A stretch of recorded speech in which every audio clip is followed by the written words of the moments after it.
Good evening, everybody. I'm Jason Rabinovitz. I'm the Chief Operating Officer at Score at the Top Learning Centers and Schools, and Judy Rabinovitz Associates Educational Consulting and our school Score Academy. Welcome to tonight's webinar, Navigating the Challenges of Test Optional and the Changing College Admissions Landscape. My mother will be presenting. I will bring her on in 1 second, and then I will leave you. But if you have any questions during the webinar, I'll be monitoring the chats. We're both on YouTube Live and Facebook Live at the same time, so I'll be looking at the chats, and I'll pop into the webinar now and again when I think there's an appropriate time to ask a question, and my mother will answer them then. And then after the presentation's over, I'm sure she'll stick around for a while to answer a bunch more questions. So enough of me. Here is my mother. Hi, everyone. Thanks for coming this evening, and I'm very excited to talk to you about the changing landscape that has occurred this year in college admissions, much of it having to do with test optional. And as Jason mentioned, we are recording live on Facebook Live and YouTube Live. I'd also like to let you know that there are a number of downloads that will support all the information that you get tonight in the webinar, that if you just go to our website, specifically scorewebinars.com, you'll see under this webinar's description 4 different downloads. There is the first one that's listed, the skyrocketing applications. That's actually the graphics of every single, data graphic representation from this presentation, so that you don't necessarily have to take pictures of your screen to get all of the data. And I think that you'll find that the other 3 downloads are going to be incredibly informative for you and your children. So this evening, there are a number of questions that we're going to answer for you, specifically about the changes in college admissions and how they really impact you and what you can do to really, to strengthen your application. So during the pandemic, most colleges actually stopped requiring the SAT and the ACT. And they did this primarily because in the very beginning of the pandemic, if you'll recall back just over 2 years ago, many test centers closed. Many of them even closed without any notice. That students traveled quite some distances to get to test centers that they thought would be open, only to get there to find out that they were closed. And it was really putting a burden and made things very worrisome for, hundreds, thousands of families. So the majority of universities went test optional, during the pandemic, and everyone felt a lot safer about the whole, process of applying to college, because their kids did not have to go sit in a testing room with, dozens of other children, other students. But it really was like sort of the biggest change in college admission that had happened in at least 50 years. And many colleges had gone test optional before the pandemic, not a lot, but more and more, and several of them name brand colleges. So this really became sort of a large scale experiment for both the the students and for the colleges. And the effects of going test optional, showed up right away that very first year of college applications, because the colleges were literally inundated with applications. Some of them doubled the number of applications from the previous year. And trust me, before the pandemic, that did not happen. Number of applications, percentage of increase in applications might have been, like 1 or 2% from year to year for many colleges. Most of them stayed pretty even. Some went down a little bit. But once the pandemic hit, then the numbers were staggering in terms of how many additional applications. And you may ask, well, why? Just because it's test optional, why, are we getting all these additional applications? Well, colleges were getting applications from students whose applications they would not normally have seen before. So that if I know that I have the right, let's say, academic record, the grades and the rigor to get into a particular university, I know that I'm going to get good recommendations, write a good essay, I may decide that, if I have test scores that I feel are not in range, well, then I might not apply to, let's say, a Duke or a Northwestern or a University of Miami or a Southern Methodist University or a Santa Clara University.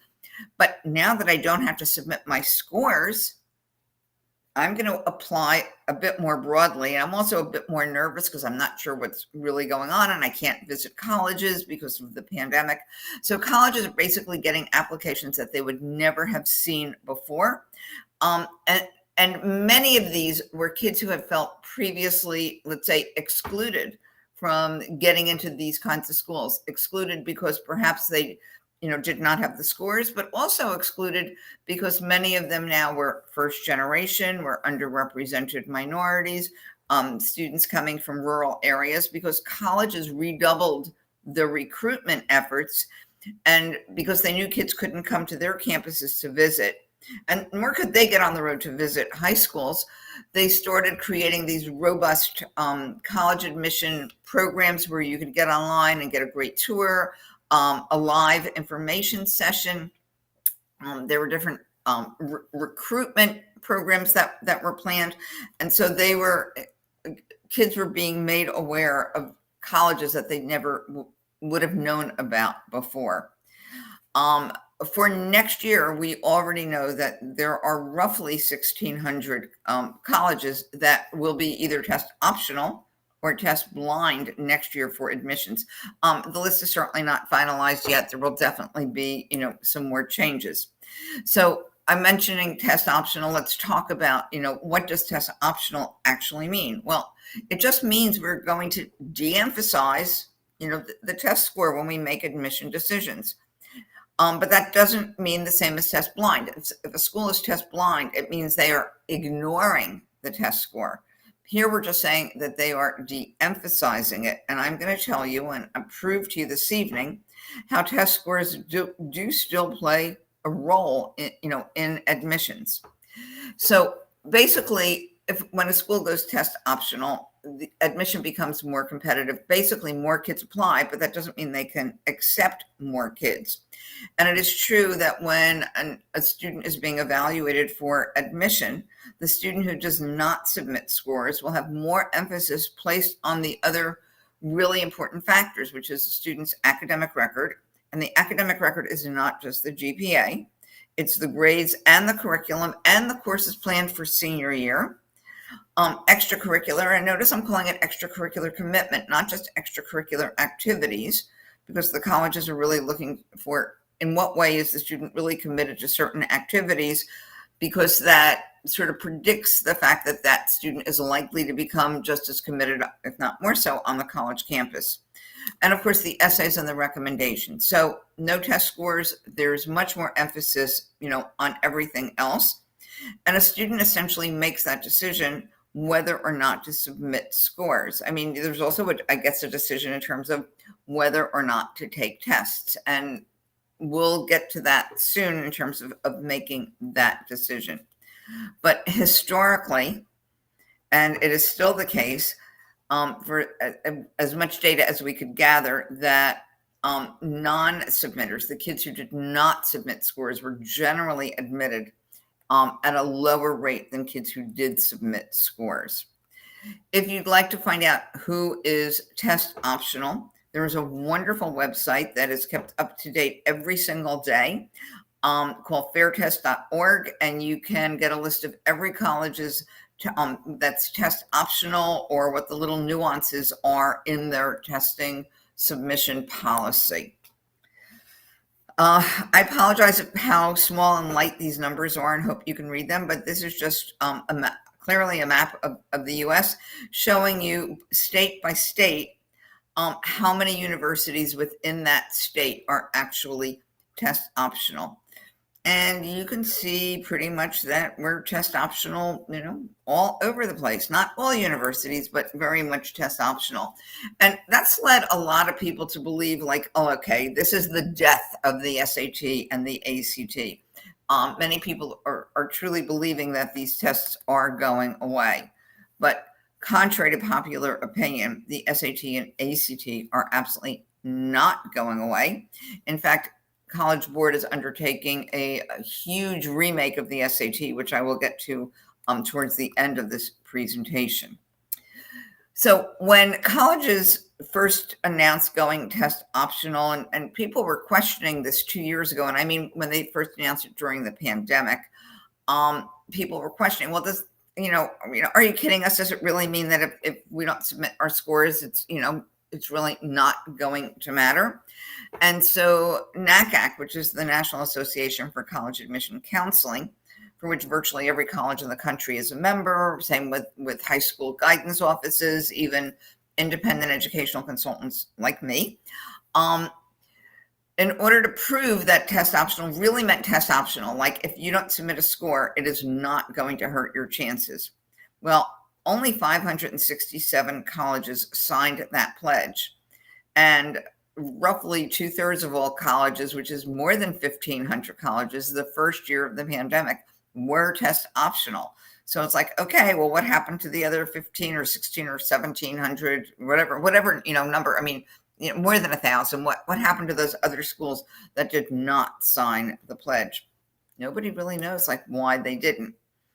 But let's be clear, here in Florida, and I think many of our viewers tonight are here in Florida, as I am. Our 12 state universities are not test optional. I believe we were the only state university system in the country where the entire system still required test scores. It was not a decision made by the director or deans of admission. It was made by the Florida Board of Governors that oversees all of our state universities. So Bright Futures, which is the Florida scholarship of several $1,000s a year for students with high enough GPA and high enough scores, basically said, same thing. We want scores as well. As we move a little north to the state of Georgia, some of our northern neighbors are requiring scores. Typically, it is the more competitive state universities in Georgia that still do require scores. And you may have read the news just a couple of weeks ago that MIT said, hey, we are reinstating scores. We need them. We need them to make admission decisions. And what they were essentially saying is that it really helps us identify many underrepresented minority students who might go to a school where not everyone goes to college, perhaps where they don't offer, let's say, AP or IB courses, and where they may not have had the same academic opportunities as students have had in well-resourced schools, but they happen to be really good test takers. And so one of the reasons that MIT was able to reinstate, says they are reinstating scores, is because they can identify better many of these underrepresented students. There were a number of other reasons, but it did come as a big surprise to the whole, college admission world. So there was an opinion piece written by NBC News shortly after that announcement from MIT that said that, hey, if you take away the SAT, and of course they also meant the ACT, that basically adds to the college's marketing tools, and it's a big mistake, for students. So I think the fact that MIT reinstated the requirement for test scores for kids who are currently juniors and younger, it's showing you that the tests really are important and that it is a serious mistake to opt out of taking the SAT or the ACT. I'd also like to dispel a myth saying that, hey, grades are the most important thing. Well, actually, they are the most important thing, but they are all I need to apply test optional, that if I've got great grades, that's going to, carry the application and is going to get me in. Well, nothing could be further from the truth, because the number of students who have straight A averages has increased substantially over time. Way back when I was in school, 10, 11%. And the data, I'm sorry, are only available through 2016, but you can see how it was, it's up to more than half by then. It's probably a lot higher now. So just because you have a straight A average or close to that isn't going to be enough to distinguish you to get into many colleges. So grades are just not enough. So let me go into, before I get into some actual data, there are certain kids who are not going to benefit, I think, from test optional. If you come from a well-resourced school or family, honestly, colleges would expect you, I think, to take the SAT or the ACT. I think that many colleges would believe if you didn't submit scores, it meant that you either just opted out of taking them, okay, or you did not get good scores. And this is assuming that you're coming from, a family of means. You're in an area where testing is widely available, where you come from a high school that has a great academic program. And certainly, for instance, if you're here in South Florida, there's plenty of opportunities to take an SAT or an ACT, probably within a few miles of almost everyone's home.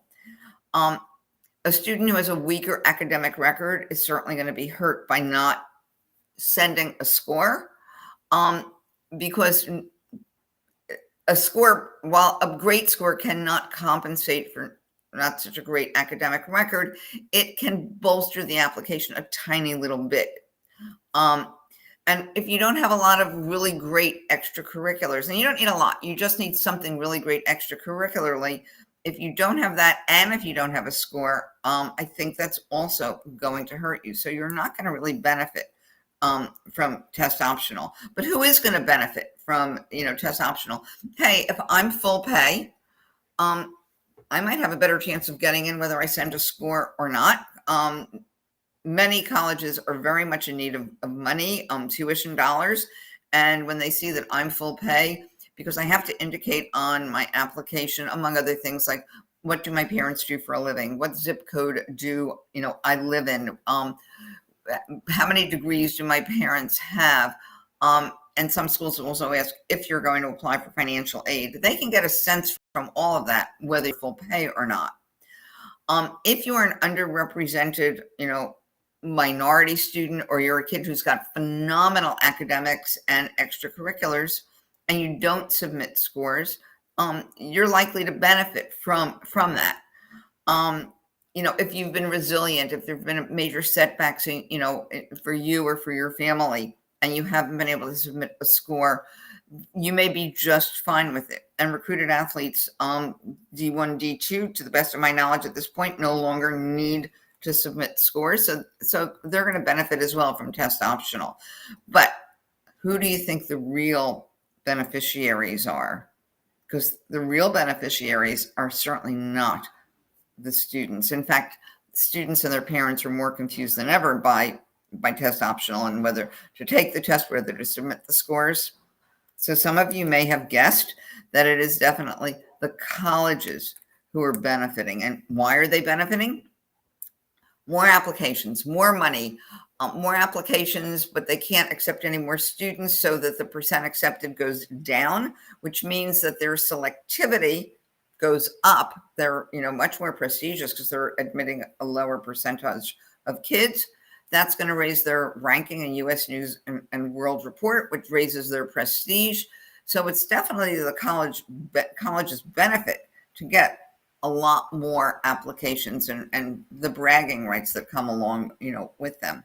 And in fact, in a recent tweet from Common App, they said that the application volume is up by 20% in the last 2 years. And that's just for the kids who are applying via Common App. But Common App is accepted by over 900 universities, including almost every name brand school that you can name. And so we have gathered data. It comes primarily, almost exclusively, from College Kickstart. Maintains a wonderful website with current data all the time. This is showing you the percentage increase in applications of colleges, and I have them listed not alphabetically, but by how much their volume grew this year. Florida State is not on their website for this year yet, but I just attended a board meeting of Florida State University. I'm on the admissions advisory board there, and found out that their applications just this year are up just over 16% from last year. And they also announced that since 2016, so in the past, 6 years, their application volume is up over 150%. Sort of going down the line, looking at other schools, and like NYU topped the scales a year ago at 100,000 applications. No private university in America had ever gotten 100,000 applications, but they were up again this year. And you can see that my list has, large public universities, private universities, small liberal arts colleges. It's a whole range of schools. Okay. However, as those application volumes increased, and some of them pretty dramatically, the percentage of students who could be admitted had to decrease because they weren't increasing the size of their freshman class. So that you can see as you look at this particular graph, and these are listed just alphabetically, how much the percentages fell, especially if you look at a school like Northeastern that a year ago was accepting close to 20% of its applicants, and now is accepting about 7%. I mean, that's where the Ivies were a couple of years ago. So you can see it has gotten significantly more competitive. And these are the small liberal arts colleges. I wanted not just to focus on the larger, more national universities, but show you that the same thing is true. These are all pretty selective universities. Some of them not quite as selective, but you can see that in every case, the acceptance rates just plunged. So it is definitely going to make it harder for the kids who are currently juniors, and perhaps for the kids who are younger than they are. This is data that I don't, anticipate that you'll be able to read too clearly, because there is so much of it. What I really wanted to show you was the trend, a 10-year trend in applications. This is pretty much the Ivies plus MIT and Stanford. And this data comes from top tier admissions. They also maintain a wonderful website with lots of data showing you how applications have increased little by little, every year over the last, pretty much every year over the last 10 years. But look how much they've gone up in recent years. Some of the universities have stopped reporting how many applications they're getting. So that's why you see that a couple of them have stopped, didn't go all the way to the very end. And for those same universities, their admission rates have plummeted. The highest one, back 10 years ago was, almost 18%. And now the highest one, well, we can't really tell because they didn't, one of them didn't give numbers, but other than that one, let's see, the highest numbers look like they're close to 6%. So think about this. Kids who apply to these particular schools,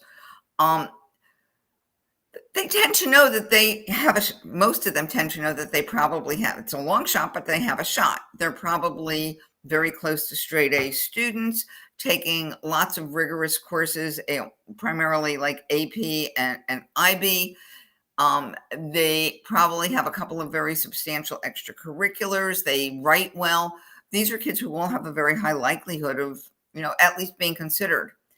And these days, only about, 5 or 6% of them are getting into each, of the schools. And I don't want you to think that I'm just focusing on the most selective universities. Understand that what these top tier schools do has a trickle down effect. So schools at that next level down and the next level down, the next level down, they're all experiencing the same thing. I also wanted to focus a little bit on early decision versus regular decision or early action. The early action and early decision are just two ways to apply early to a university and get your decision early. And this is definitely showing you that the early bird gets the worm. And this has been the case for years, not just, because of the pandemic or test optional. But again, what these highly selective universities do is also reflected now in what schools that are still very competitive are doing, and even a little less competitive and a little less competitive. And you can see that in some cases, it appears that it's like, 3 to 4 times more likely, if you've got the right stuff, to get in when you apply early. But generally, you can only apply to one early. It depends on the rules of the different schools to which you are applying, but you do improve your chances with early action, early decision at almost every college in the country. I think Georgetown is one of the few exceptions where applying early does not convey, any actual advantage. So this is a larger list of early versus regular, all pretty competitive schools, but certainly, not all at, say, the Ivy League level, where you can see a substantial difference in early versus, regular. If I look at something like Georgia Tech, Northeastern, even Yale. And so those are schools of 3 very different, selectivity levels. A huge difference between applying early and applying regular. And a school, let me just leave it at that. It basically means you need to do your homework early. You need to be visiting colleges, taking deep dives into their websites, so that early in the application process, basically for most of them by November 1, you feel comfortable applying early to some schools. And if you do apply early decision, that's the ED, it is a binding. If you get in, you must go. EA, early action, or SCEA, single choice early action, is not binding. It still conveys an advantage, sometimes not as much of an advantage. Along with this early decision, early action versus regular, it's important to know that many colleges are filling easily half their freshman class through the early applications. And the early application pool is always significantly smaller than the regular application pool, because some kids don't know that early that they want to apply early, or they may have started the application process late, or they may be procrastinators. So it is important to sort of get an early jump on things. If many colleges that have an early plan potentially fill roughly half their class through that early pool. These are just some additional universities that also, not the Ivies, but just highly selective universities that have an early plan. And by the way, Georgetown, again, the chances of getting in early are about the same as the chances of getting in regular. So there were some records that were set this year. I mentioned before that NYU set a record last year of 100,000 applications for a private university for the first time ever.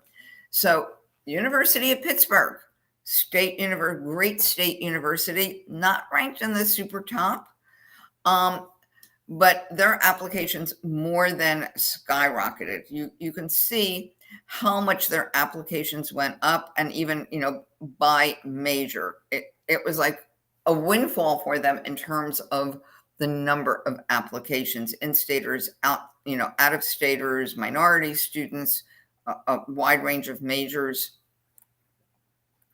And that, by the way, was only through February 24th when they published this, that their application didn't close quite that early. So they still got more applications after that. Okay. And UCLA did set the record this year in terms of number of applications received by a state university. No state university has ever received almost 150,000 applications. They did highlight the fact that the underrepresented students have been underrepresented in the past. Low income, first generation, their applications soared. Those are pretty hefty increases, and lots of top students who were scoring, whose grades, whose academics are in the top 9% of their class. And by the way, UCLA is test blind, as is the entire University of California system, all 9 state universities. And also they have 2 different state university systems, and they both are test blind now. Okay. I'd like to now give you some admission data based on kids who submitted scores and kids who didn't submit scores.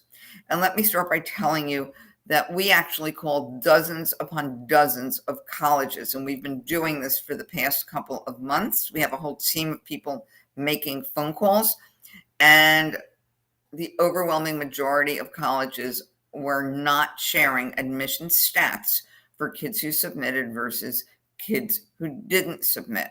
So it just makes me wonder a bit about what those numbers might be representing or hiding, however you'd like to look at it. So let me start with some information from last year. Jeff Salingo, who has been writing about higher education for almost all of his life, pretty much have said that he doesn't believe essentially that, test optional means, okay, it's not going to hurt you if you don't, submit your scores. And he particularly felt that if you're applying to STEM programs, which are harder to get into, and STEM is sort of math, science, engineering, and especially computer science or business, that test scores, seem to have mattered more because these schools are very much looking for mastery in math. So this was last year's data. This was all that we could gather a year ago, showing you the, percentage admitted amongst kids who did not submit. So we've made them red light, don't go, don't submit. And the percentage admitted for the kids who, did submit. The one outlier here is George Washington University, but GW was test optional before the pandemic. So, they didn't really change policies. All of these other schools became test optional during that first admission cycle of the pandemic. And you can see for every one of them, the likelihood of getting in if you submitted scores was higher. Now, one could say, hey, but these are very different application pools. And I will agree that they very much could be very different application pools. Kids with high scores are going to be the ones who are submitting their scores. And remember, just because I submit a score to one college doesn't mean I have to submit it to all colleges. So the kids who are submitting scores are more likely, I think, to have stronger academic records, possibly write stronger essays, and maybe even have stronger extracurricular commitment. So yes, it might have been a stronger pool, but I think some of these are pretty remarkable differences. And not all of these are like super highly competitive schools. Now let me go to this year. This was all the data that we could get from all of our phone calls. This all came, from the colleges, but showing, and by the way, GW didn't release data to us this year. So I just wonder, they gave it last year, but didn't give it this year. Did things reverse? But anyway, you can see from all the colleges that shared data, again, it was definitely advantageous to apply with a score rather than without a score. And what we did is actually calculate the submitter advantage, basically dividing the percent accepted from the submit pool by the percent accepted from the non-submit pool to see like how many times more likely might it be to get in with a score than without a score. And you could see pretty much 1.5 to 2 times, more likely.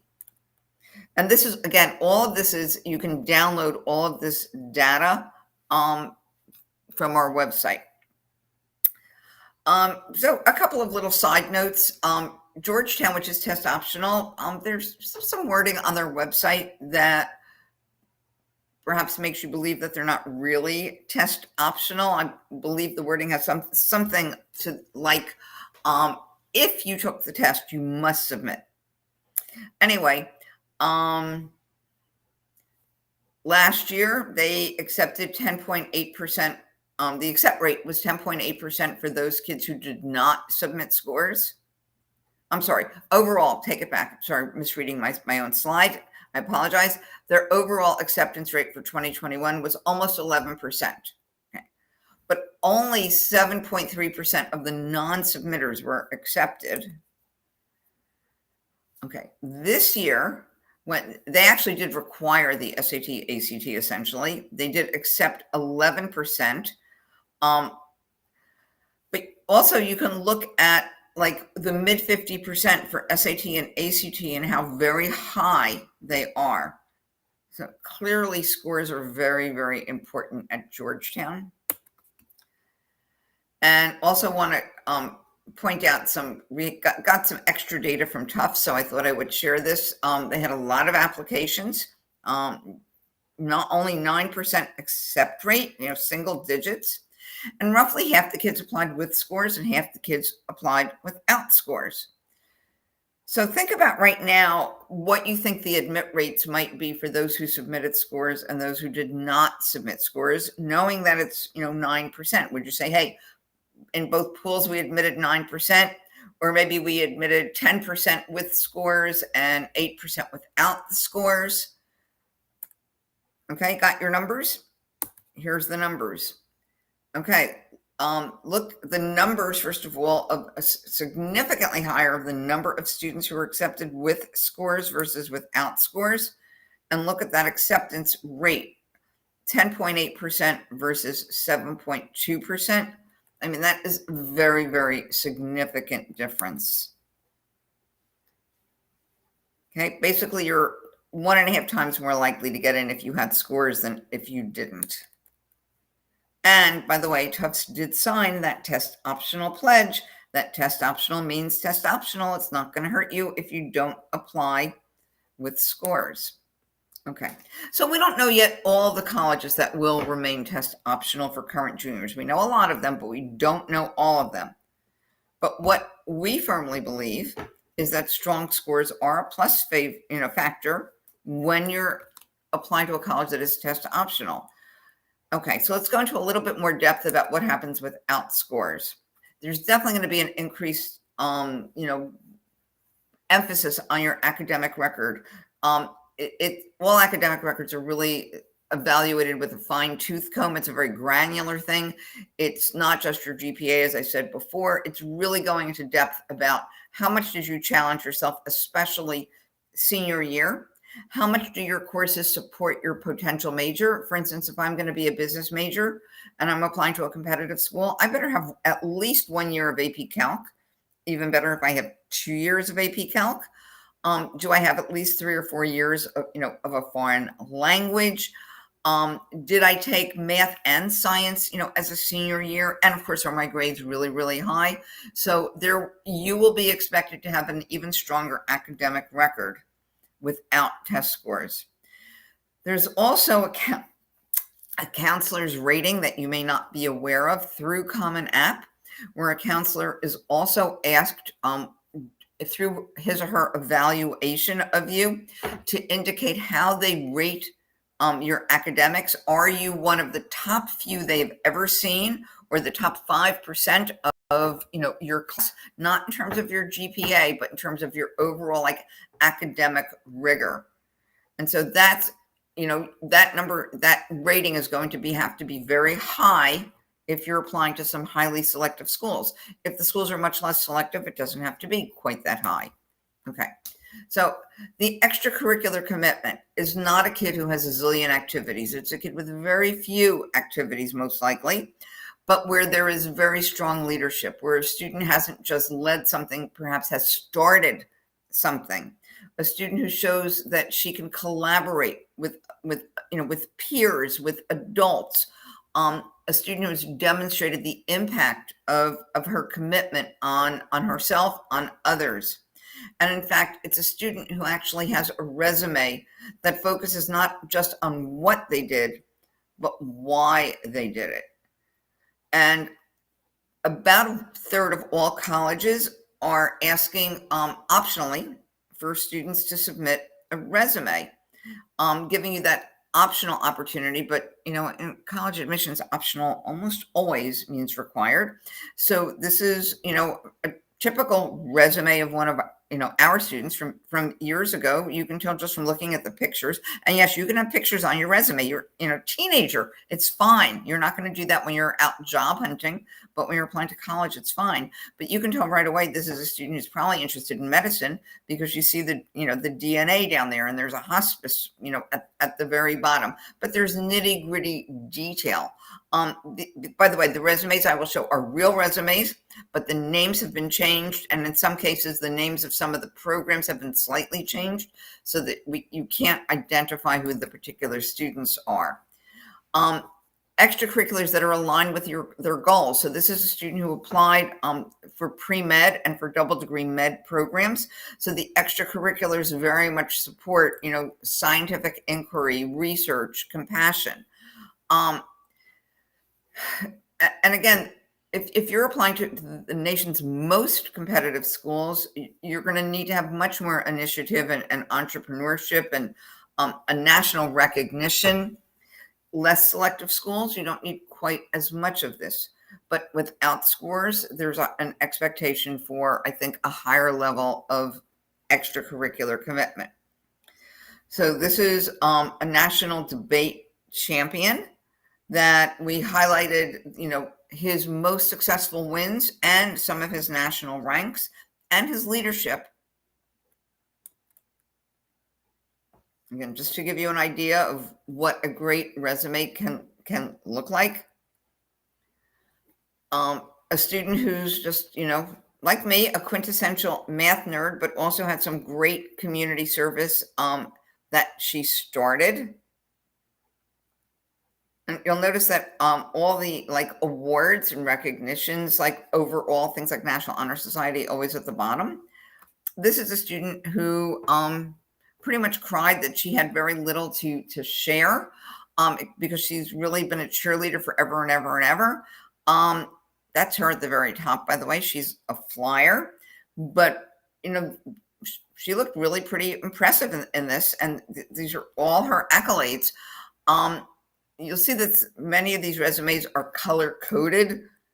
These are not just necessarily favorite colors. They are the actual official colors of the colleges to which the resumes were sent, because through Common App, you upload your resume individually to each college so that you actually can color code them. Okay. Again, without test scores, there'll be significantly more emphasis on, on your essay. You're really going to have to be self-reflective, reveal something special about yourself, have qualities that university is looking for, have a very meaningful story. Recommendations will be more important without test scores. And we always recommend that students use core teachers from junior year. And most colleges want your counselor or some other school administrator. And sometimes you can do an additional recommendation. If you do an additional recommendation, I would strongly urge that not be a core academic teacher, because what two teachers say about you, a third teacher is probably going to say about the same. So that if you're doing research or you're working or you're involved in a community service activity where there is an adult who really knows you well and can speak to your personal qualities, that would be better for an additional recommendation, but that is optional. And all the recommendations really need to be anecdotal. In other words, they need to tell a story. The recommendation that says, Judy is the math student I've been waiting 35 years for, she's the best one I've ever had, it's going to go in the garbage. It says nothing. But if it instead talks about how Judy organizes study groups, tutors a lot of our students, during study hall, came to the board and shared a very interesting solution to Fermat's last theorem. It's that nitty-gritty detail and showing how I care about my fellow students that really mattered. And it's fine when you ask a teacher for a recommendation to sort of send afterwards a little love letter of things that were special moments for you in that class, because that's likely to find its way into your recommendation. So no scores, recommendations are a bit more important. So, overall, no matter what, you always want an application that sparkles. And an application almost should have a theme or a hook, something that's going to leave, a lasting impression. It's everything together. It's your academics, your extracurricular, your recommendations, everything sort of aligned with like who you are.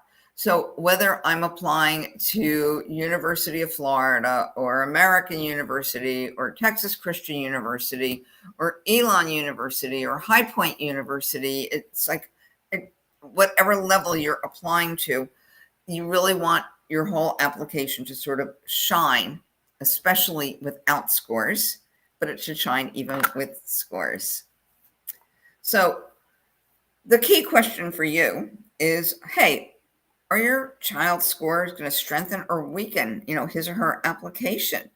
What we've been telling students is find out what a college's median is, or mid 50% range. Most of them have it on their website.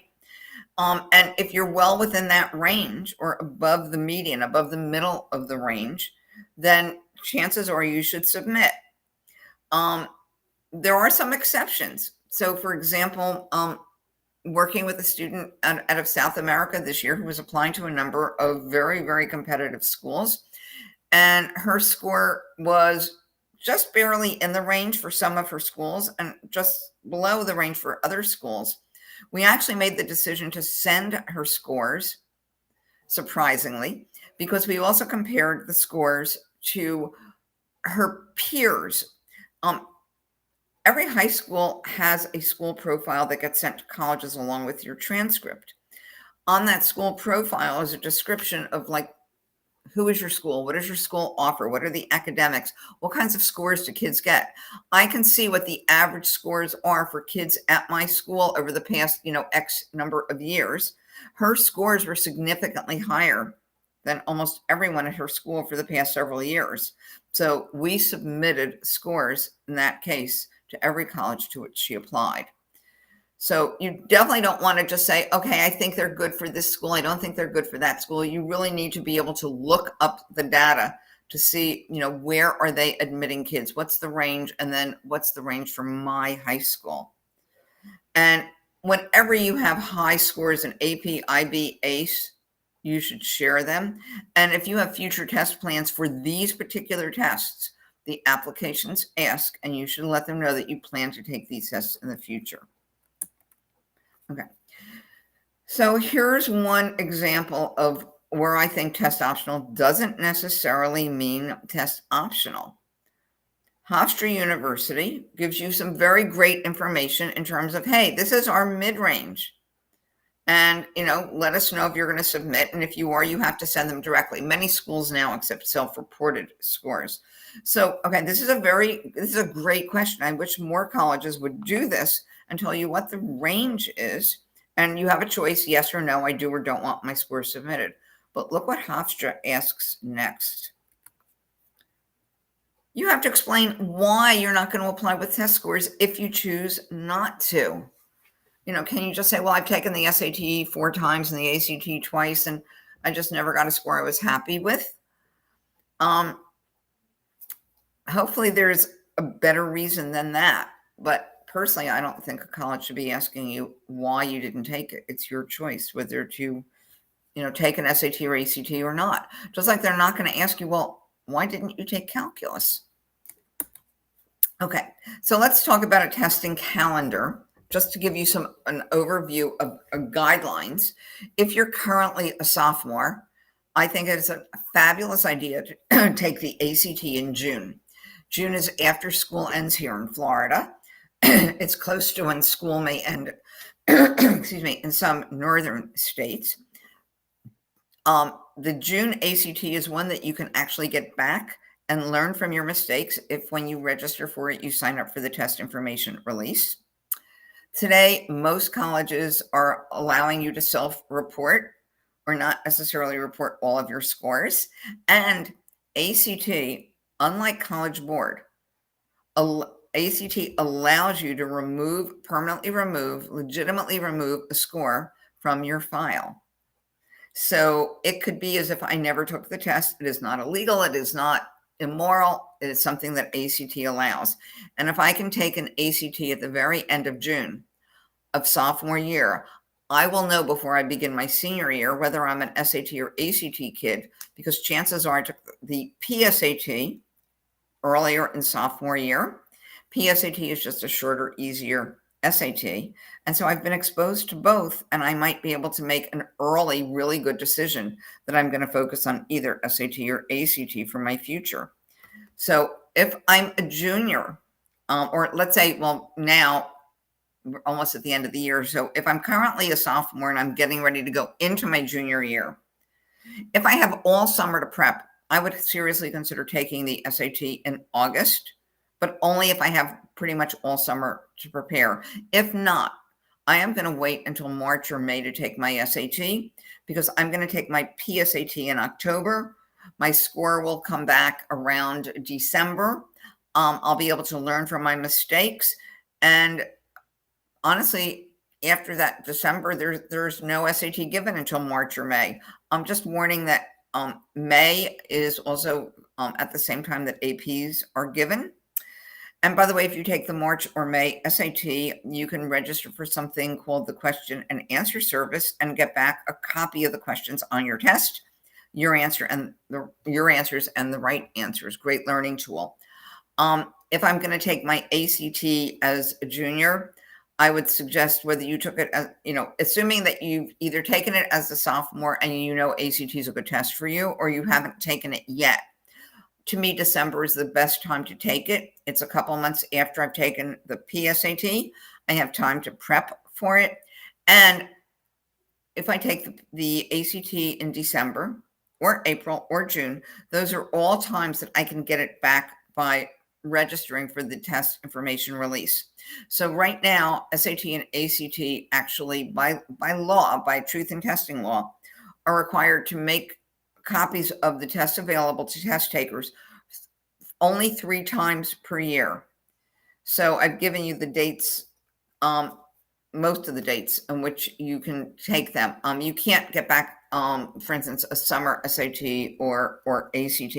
And by the way, if you also have all summer to prepare, and you know that you're an ACT kid, you could not all summer, but because the ACT is in July, not August, but you can take, these tests in the summer if you've got plenty of time to prepare, leading into your junior year. And certainly as you lead into your senior year, if you still need a higher score, you can take them in the summer or in the early fall. And if you didn't do well enough, in all honesty, you can generally take another SAT or ACT all the way through about December or January for almost every college in the country. Not all of them, but almost all of them. If you're applying early action or early decision, you probably need to finish your testing up for those colleges by November. And if you're in Florida and applying for Bright Futures, you can take an SAT or ACT all the way through to the end until June of your senior year. But please only take an SAT or ACT if you're well prepared.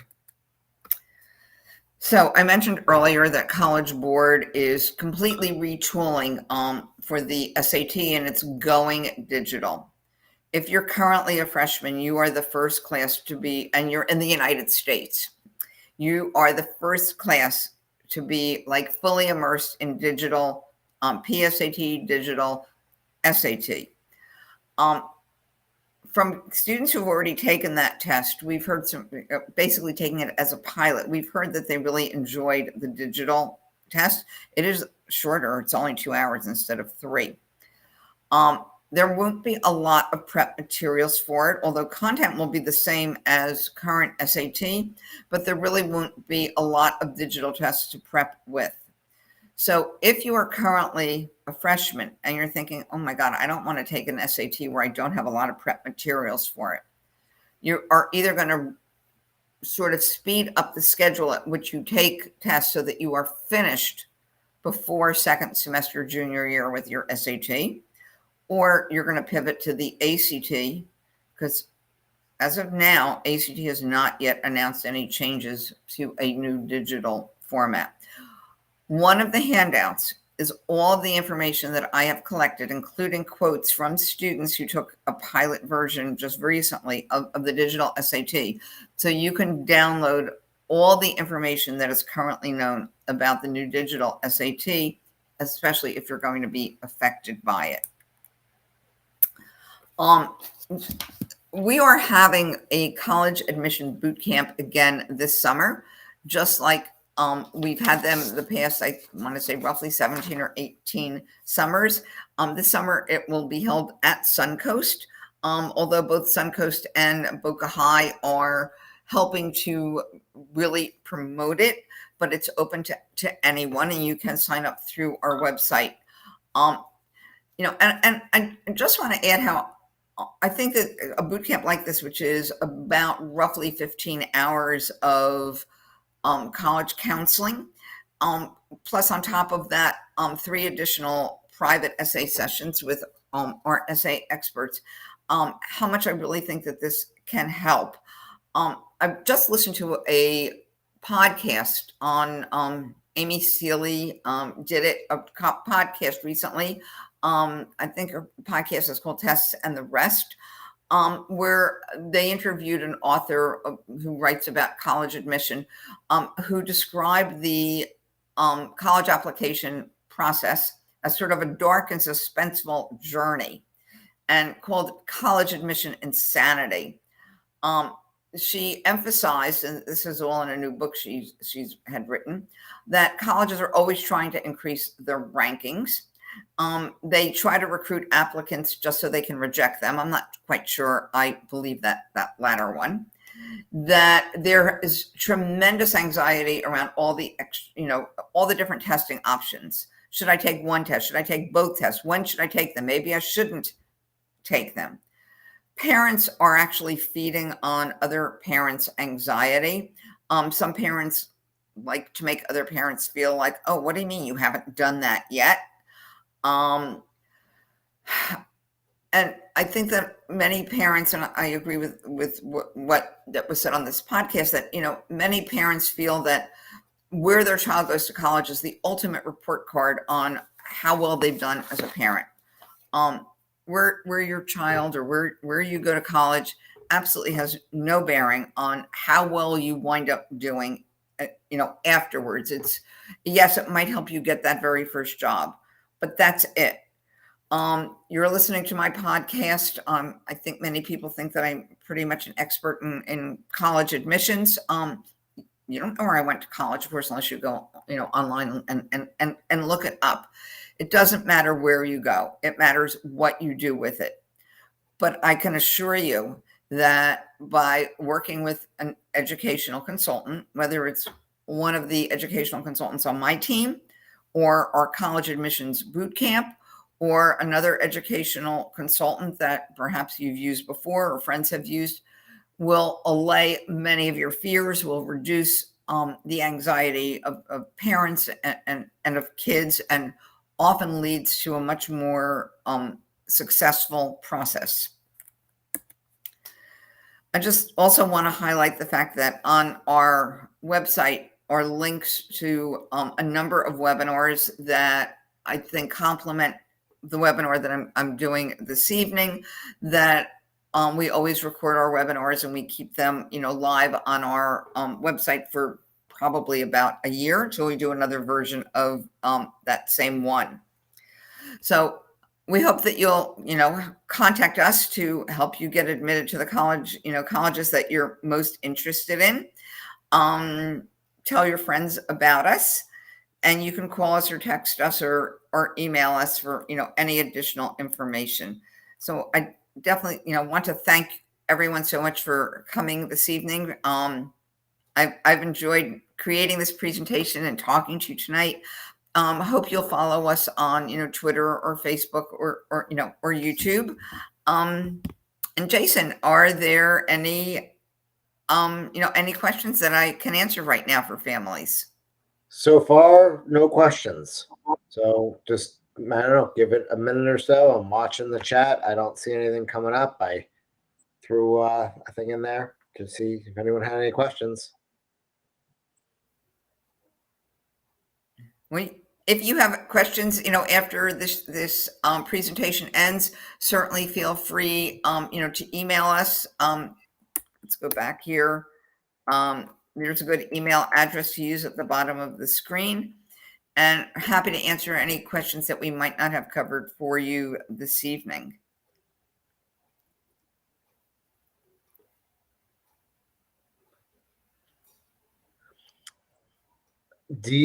Mom, do you feel that test optional has had an impact on merit? I'm assuming they mean on merit scholarships. We have seen a few of the much more prestigious scholarships going to kids who did submit scores, but I can't tell you that that's anecdotal information. A number of us who are educational consultants here in Florida actually have, share information with each other, and then across a national organization, that I belong to. So without sharing names, we can share, statistics of kids who, were admitted or not admitted, basically, helping each other help future students. And I'd have to say that some of the bigger scholarships that I saw, and these are not financial aid awards, these are merit-based scholarships, did go to kids who submitted scores. But I can't tell you that has, I don't have enough data to make a definitive statement about it.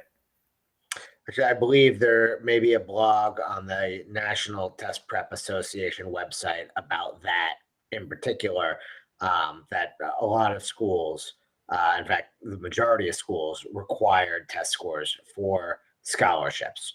I'll have to find the blog if it was there for one of the members, but I know that somebody wrote a whole thing about all the places where you needed to have test scores, even if you didn't need them for admissions. Another question is, what recommendations do you have for students with learning disabilities or 504 plans, but with high grades? And don't have grades? No, they have high grades. Oh, they have high grades. Okay. I would still suggest that they take the SAT or ACT. In other words, and maybe because we're also in, the test prep business, not just, college counseling. I firmly believe that every student should try the SAT or ACT once, and with some preparation, and whether it's self-prep or professional prep, and make a decision based on how they felt about that test. And then once they get their scores back, whether to continue or not.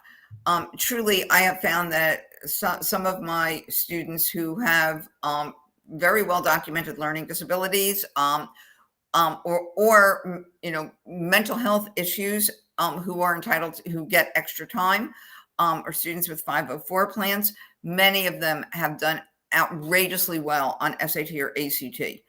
I definitely think it is worth taking once. Again, I worry about the student who who basically says, I'm not taking it, the schools are test optional.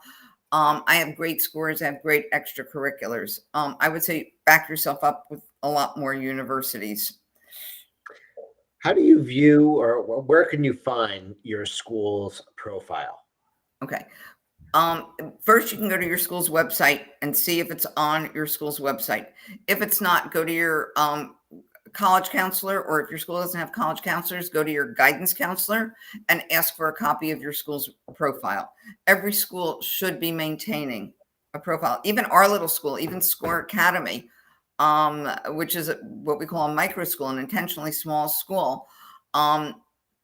We have a profile that reflects the courses that are offered, average scores, graduation requirements, where our previous few years of graduates have been accepted to college. So you should be able to get a hold of your school's profile.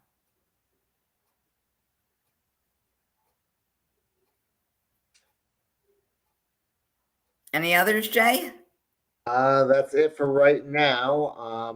Some people are asking for the handouts, which can be found on scorewebinars.com. It'll take you right to a page on our website where you can download everything. Again, if anyone has any questions, you can send them to my mother directly, judy@jraec.com. You can send them to me. If you registered for this webinar, then you got an email from me probably. quickly. So always feel free to send me an email back and I can route it to the right place. But it looks like that's it for now. So have a great night, everybody. Thanks, Mom. Thank you. Thanks for co-hosting with me, Jay. Bye-bye.